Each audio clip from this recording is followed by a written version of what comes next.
नमस्कार दोस्तों, मैं हृदय मिश्रा आप सभी का स्वागत करता हूं डिकोड एग्जाम के आर्टिकल प्रोग्राम में। कैसे आप सभी लोग? आई होप आप सभी लोग अच्छे होंगे और अपनी पढ़ाई को बहुत बढ़िया तरीके से कर रहे होंगे। देखिए, आज है 5 जून और आज क्या है? आज है हमारा विश्व पर्यावरण दिवस। और इस पर हमने कई दिन पहले आप लोगों से अपील की थी कि आप लोग वृक्षारोपण जरूर करिएगा। जिस तरीके से हीट वेव वगैरह बढ़ रही है, जिस तरीके से ग्लोबल वार्मिंग के साथ साथ में क्लाइमेट चेंज बढ़ रहा है, ऐसी स्थिति में वृक्षारोपण ही अपने आप में एक सबसे सरल और सबसे सुलभ जो है क्या है, इसका सॉल्यूशन है इसका। ठीक है, तो आइए हम लोग आज के पर्यावरण दिवस के बारे में कुछ एक पॉइंट्स हैं। 7-8 मिनट का ये आर्टिकल है, आप लोग इसको देखिएगा। निश्चित तौर पर आपके एग्जाम के लिए क्या है, ये महत्वपूर्ण है और यहां से प्रश्न जो है कई बार आपसे पूछा गया है। तो चलिए हम लोग स्टार्टिंग करते हैं कि क्या कुछ इसमें हमें पढ़ना है। सबसे पहले अगर हम बात करते हैं कि कब होता है ये विश्व पर्यावरण दिवस, तो दरअसल विश्व पर्यावरण दिवस प्रतिवर्ष कब मनाया जाता है? 5 जून को मनाया जाता है। तो पहला क्वेश्चन तो यहीं से बन जाता है आपका, क्योंकि यहां पर कई बार आपके एग्जाम में प्रश्न पूछा है कि बताइए वर्ल्ड एनवायरनमेंट डे यानी कि विश्व जो है पर्यावरण दिवस कब मनाया जाता है, तो तुरंत बताना आपको 5 जून को मनाया जाता है। इसके अलावा इसकी शुरुआत की बात करते हैं कि दरअसल इसकी शुरुआत कब हुई थी, तो इसकी शुरुआत हुई थी कब? 5 जून 1973 यानी कि 5 जून 1973 से दरअसल इसकी शुरुआत की गई थी। यह प्रश्न भी आपके एग्जाम के लिए महत्वपूर्ण है, यहां से प्रश्न पूछ सकता है आपसे। ठीक है, इसको ध्यान रखिएगा। दूसरा, अगर हम लोग बात करते हैं आयोजन करता यानी कि इसको आयोजन करने वाली जो इसकी एजेंसी है वो कौन सी है, तो ये जो एजेंसी मुख्य रूप से है वो कौन सी है? संयुक्त राष्ट्र पर्यावरण कार्यक्रम। ये इसका जो है आयोजन करता है किसका? विश्व पर्यावरण दिवस का। ये तीनों पॉइंट आपके फैक्ट क्या है, आपके एग्जाम के लिए इंपॉर्टेंट है, इसको नोट डाउन कर लीजिएगा। ठीक है, चलिए आगे बढ़ते हैं हम लोग। अब बात करते हैं कि जो विश्व पर्यावरण दिवस होता है इसका मोटो क्या होता है, इसका उद्देश्य क्या होता है। भाई, विश्व पर्यावरण दिवस जो मनाया जा रहा है तो इसका उद्देश्य अगर हम लोग बात करते हैं तो पर्यावरण के प्रति बढ़ती चिंताओं के बारे में जागरूकता बढ़ाने हेतु।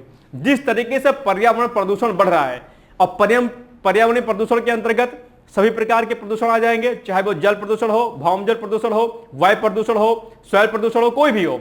और इसके साथ साथ में जो इनका सभी का एक तरीके से जो रूप होता है वो अपने आप में ओजोन डिप्रेशन यानी कि ओजोन क्षरण हो गया आपका, ग्लोबल वार्मिंग हो गया आपका, क्लाइमेट चेंज हो गया आपका, ये सभी जो है होते हैं। और अभी आप लोगों ने हीट वेव के बारे में सुना होगा कि किस तरीके से अभी इतनी व्यापक स्तर पर गर्मी बढ़ी, जिनके कारणों की अगर हम लोग बात करते हैं कहीं ना कहीं पर्यावरणीय प्रदूषण एक बहुत बड़ा कारण रहा है। और उसमें क्या कहते हैं, जो ग्रीन हाउस गैसेस हैं इनकी मात्रा में बढ़ोतरी। और ग्रीन हाउस गैसेस में कौन कौन सी गैसेस आती हैं? CO2 आती है, CS4 आती है, O3 आती है, वाटर वेपर आते हैं। तो आपके एग्जाम में कई बार पूछा गया है कि बताइए ग्रीन हाउस गैसेस कौन कौन सी होती हैं या किन की क्वांटिटी ज्यादा होती है, तो आप लोग को सब पता होगा, जिसमें CO2 बेसिकली आती है, CS4 आती है और अन्य O3 वगैरह गैसें आती हैं, साथ साथ में CFC भी आता है। ये सब क्यों हो रहा है? क्योंकि भौतिकतावादी समाज में हम इतने ज्यादा प्रगति की राह पर अग्रसर हैं कि हम पर्यावरण का ध्यान नहीं कर रहे हैं। हम जो है क्या करें, डिफोरेस्टेशन कर रहे हैं, अर्थात पर अपने विकास के लिए जो है पौधों को काट रहे हैं और उस एवज में हम लोग वृक्षारोपण नहीं कर रहे हैं। मुझे लगता है कि यह अपने आप में बहुत गलत चीज है। सभी को वृक्षारोपण करना चाहिए। जितने भी जो ऑक्सीजन कारक जो पौधे होते हैं जिनसे ऑक्सीजन की मात्रा ज्यादा मिलती है, जैसे कि नीम हो गया, पीपल हो गया, बरगद हो गया, इन पौधों को हमें अवश्य लगाना चाहिए। ये मैंने आप लोगों से पहले अपील भी की थी और आज मैं फिर से आपसे कह रहा हूं कि एक पौधा अपने भविष्य के नाम जरूर लगाइएगा। ठीक, अब हम बात करते हैं कि विश्व पर्यावरण दिवस की जो थीम है, जो कि आपके एग्जाम में कई बार पूछी जाती है, बताइए क्या थीम है। तो इस बार वर्ष 2024 विश्व पर्यावरण दिवस की जो थीम है वो है आपका भूमि पुनर्स्थापन, मरुस्थलीकरण रोकना और सूखे से निपटने की क्षमता। ये इसकी थीम है।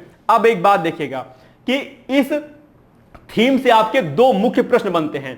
पहला प्रश्न बनेगा मरुस्थलीकरण को रोकना, यानी कि डेजर्टिफिकेशन जो होता है इसके रोकने के लिए क्या कुछ उपाय हैं या क्या कुछ उपाय सरकार कर रही है, और मरुस्थलीकरण क्या होता है यानी कि डेजर्टिफिकेशन क्या होता है, ये आपके एग्जाम में पूछा भी गया है और आगे भी प्रश्न यहां से बन सकता है। इसकी थीम से ध्यान रखिएगा। इसके अलावा सूखे से निपटने की क्षमता। सूखा अपने आप में भी अपने आप में एक बहुत बड़ी व्यापक समस्या सामने उभरी हुई है। तो सूखे से निपटने की समस्या के लिए क्या कुछ वैश्विक स्तर पर प्रयास किए गए हैं, भारत के स्तर पर क्या कुछ प्रयास किए गए हैं, यह भी आपको पॉइंट जो है क्या करना है, नोट डाउन कर लेना है। और बाकी जो थीम है इसकी व्यापक रूप से कि भूमि पुनर्स्थापन, मरुस्थलीकरण रोकना और सूखे से निपटने की क्षमता, ये इस वर्ष यानी कि 2024 विश्व पर्यावरण दिवस की थीम है, आपको नोट डाउन कर लेना है। अब अगर बात करते हैं कि विश्व पर्यावरण जो दिवस इस बार मनाया जा रहा है, इसमें इस बार का मेजबान देश कौन सा है, यह भी आपके लिए एग्जाम के लिए इंपॉर्टेंट है। तो इस बार जो मेजबान देश है वो है आपका सऊदी अरब। ये फैक्ट भी आपको क्या करना है, नोट डाउन कर लेना है, ध्यान रखिएगा। ठीक है, चलिए अब थोड़ा सा अगर हम इसके पृष्ठभूमि की बात करते हैं, एक बात देख लेते हैं। तो इसकी स्थापना दरअसल संयुक्त राष्ट्र महासभा द्वारा स्टॉकहोम स्वीडन में वर्ष 1972 यानी कि 1972 में आयोजित पहले संयुक्त राष्ट्र पर्यावरण सम्मेलन में की गई थी। यह पॉइंट आपको ध्यान रखना है। अब बात अगर 1972 की हो रही है तो 1972 में एक चीज और हुई थी, वो क्या है, वो है वाइल्ड लाइफ प्रोटेक्शन एक्ट अर्थात वन्य जीव संरक्षण अधिनियम भी वर्ष 1972 में ही पास किया गया था। यह पॉइंट भी आपको ध्यान रखना है। ठीक है, चलिए आगे बढ़ते हैं। नेक्स्ट है, अब आज का प्रश्न है आपके लिए जो कि बहुत ही क्या है, महत्वपूर्ण है और इसका उत्तर आपको देना है। इसके पहले एक बात मैं यहां पर आपको और बता दूं बिंदु कि जिस तरीके से पर्यावरण प्रदूषण बढ़ रहा है उसमें अलग अलग देशों का कार्बन जो है क्या कहते हैं, रोल बहुत है, यानी कि कार्बन का एक्सक्रीशन बहुत हो रहा है। तो यहां पर एक प्रश्न बन जाता है आपके लिए जो कि बहुत ही इंपॉर्टेंट है और आपको याद होना चाहिए कि कार्बन का जो एक्सक्रीशन हो रहा है उसमें सबसे ज्यादा किस देश का रोल है, यह आपको बताना है। तो उसमें जो सबसे ज्यादा रोल है कार्बन एक्सक्रीशन में वो है आपका कौन, चीन का। चीन सबसे ज्यादा कार्बन का उत्सर्जन करता है और चीन के बाद उत्तर प्रश्न जो है, चीन के बाद कौन सा देश है, वो है आपका अमेरिका। ये पॉइंट आपके लिए बहुत इंपॉर्टेंट है। ये ऐसा मैं इसलिए आपको बता रहा हूं कि जो छोटी छोटी बिंदु होते हैं वो आपकी परीक्षा के दृष्टिकोण से बहुत महत्वपूर्ण होते हैं। इसका एक उदाहरण मैं आपको बताता हूं। वर्ष 2018 में यूपीपीसीएस 2018 में जो है मेरे मित्र का एक इंटरव्यू चल रहा था और इंटरव्यू पैनल में यही प्रश्न पूछा था कि बताइए वैश्विक स्तर पर कार्बन उत्सर्जन में किस देश का योगदान है, और मेरे परम मित्र ने दरअसल इसका उत्तर गलत बता दिया था और अंतिम चयन भी उसका हालांकि नहीं हो पाया था। हालांकि इसके कई कारण रहे होंगे लेकिन प्रश्न उसने वहां पर गलत बता दिया था, अमेरिका बताया था, जबकि है क्या, चीन है। इसीलिए मैं आपसे बार बार कहता हूं कि जब भी कोई चीज पढ़िए उसको बहुत ध्यान से पढ़िए, क्या कुछ उसके पॉइंट होते हैं। डेली मॉर्निंग में जो आपको मैं करंट अफेयर्स कराता हूं 8 बजे, वहां पर भी मैं आपको कई सारे बिंदुओं पर चर्चा कर देता हूं कि इस प्रकार से प्रश्न इस प्रकार से पूछे जाएंगे, पूछे जाने की संभावना बनी हुई है और पूछे गए हैं।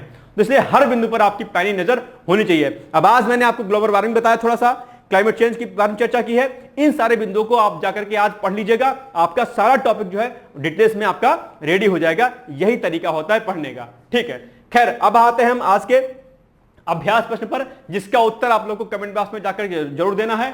यानी कि विश्व पर्यावरण दिवस 2024 का मेजबान देश कौन सा है। आपके 4 ऑप्शन दिए गए हैं। ऑप्शन नंबर ए सऊदी अरब, या बी अमेरिका, या सी चीन, या फिर ऑप्शन नंबर डी भारत। बताइए इसका सही उत्तर क्या होगा। इसका सही उत्तर होगा आपका ऑप्शन नंबर ए। सॉरी, मैंने आज बता दिया है लेकिन इसका कमेंट बॉक्स में आपको दोबारा से उत्तर देना है। कोशिश करूंगा कि आप इसका उत्तर जरूर दे देंगे। अब हम आते हैं आज के मुख्य परीक्षा के प्रश्न पर।